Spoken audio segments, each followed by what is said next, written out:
Welcome to the Jamodi podcast. We are all surrounded by amazing coaches and leaders. So let's get an inside look at not just what they do, but how they do what they do.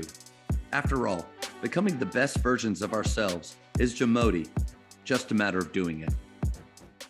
Coaches, the Jamodi podcast is powered by Ballogy. Manage and measure your players' skill development and increase accountability year-round utilizing the Ballogy app. Boost inter-squad competition with drills backed by the National High School Basketball Coaches Association, including a 40-shot Ballogy skills assessment. Please visit ballogy.com/teams for information on how you can provide this resource for your team. I think what you just said rolls right into one of my favorite questions to ask coaches is, how do you balance family and coaching? And because I think it is an area where we fail a lot. But just based on what you said, you seem to do a really good job and have found a balance of not trying to keep things separate, but actually bringing them all together, right? Yeah. Well, ultimately, regardless of what I do, and I tell everybody, hey, you don't have to believe what I believe, but ultimately, my convictions come from my faith and believing that the family is, most important, and we need to honor God and our family. Our faith first. We need to honor God, and He comes first. But with that, we know He blessed us with a family. And I have to honor him I gotta be a good steward and honor him through my family there.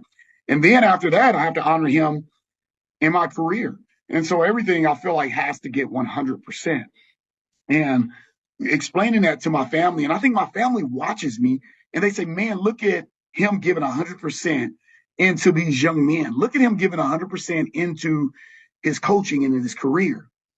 But then when it's time for them, what's interesting is the example I said also for my players. Man, look at Coach Mosley after the game giving 100% to his wife and his kids, and he recognizes them. Look at Coach Mosley, giving 100% to his family when it's family time. And those are examples, God calls it, he called the family to be an example of the church, or marriage to be an example of the church, and our marriage to him and being an example of the church and how the church should be. And so having that full commitment. But when I come home, or they understand the commitment, they understand the ministry, they understand. But what they don't understand is if after a 14-hour day, which my wife understands, it's a 14-hour day. If I decide, you know what, I need some me time after the 14-hour day, let me go spend 2.5 hours at the bar and then come home, where I got to recover from the bar and not give her the time that she needs. I think the biggest example, I'll share this, and not to offend any coach, but there was a time when all of the basketball recruitment came out of Las Vegas, where all the AAU tournaments were in Las Vegas. And I remember the early part of me being a Division I coach. I was a recruiting coordinator, and what I would do is I would align everything that we needed to do. The day starts from 9 a.m. and it ends at 10 a.m. And it's very hard to even talk to my wife or family on the phone because, we're looking at games and in loud gyms, and you're communicating with coaches, and it's just fast paced, you from one gym to the other. But, I think the difference is when I came back and when I landed 10 o'clock, my wife understood. Now think about it. You're in Vegas and, they got all these slogans, Sin City, and they got all these slogans in Vegas. But there was never a concern. And my wife knew. She's like, I don't even want to call him during the day because she's like, it's going to irritate me because it's going to be loud. And but you know what? When 10:30 ended, even if I didn't call her, she called me and I picked up. And I think without offending any coaches, I would say that's how it works for me, and in most cases, it's not that you do anything wrong, but it's like, well, I still have to go out. What's the accountability? Yeah. I have to network. I have to do this. I have to do that. With me, I made sure that time was carved out, that she knew the games ended, and then she knew she can call me. What are you doing? I'm sitting here on the bed and whatever, And if I missed one day where I did go and network, she wasn't concerned, or she didn't get bitter or offensive. It's not that any coach is doing anything wrong, but it's like, dude, you can't go 4 days in a row without calling your wife and expect her to understand. Yeah. and say, you understand I got a network after. Well, shoot, like you're still married. I know that your job and I understand the commitment. And so I think that's the extreme, but that's one of the examples of how we try to balance it. And I realized like once I'm finished, then I have to have time for family. And I think they understand that. I think my wife understands the commitment. She loves the fact that I pour into them to other people's kids, Yeah. and that I pour into my job, and that we're winning. Like she's please win because I don't want you to come home. She said I couldn't, and I've gotten better with coming home with losses. But in my early days, I was nasty when I came home with losses. So, but I think that's how it's done, and I think it's her time. And then if on the way home she says I need you to go grab some milk and uh one of the hardest things to find was heavy whipping cream, and I'm just irritated. Like, I just had a long day, and you tell me to go look for heavy whipping cream. I don't know what the heck that is.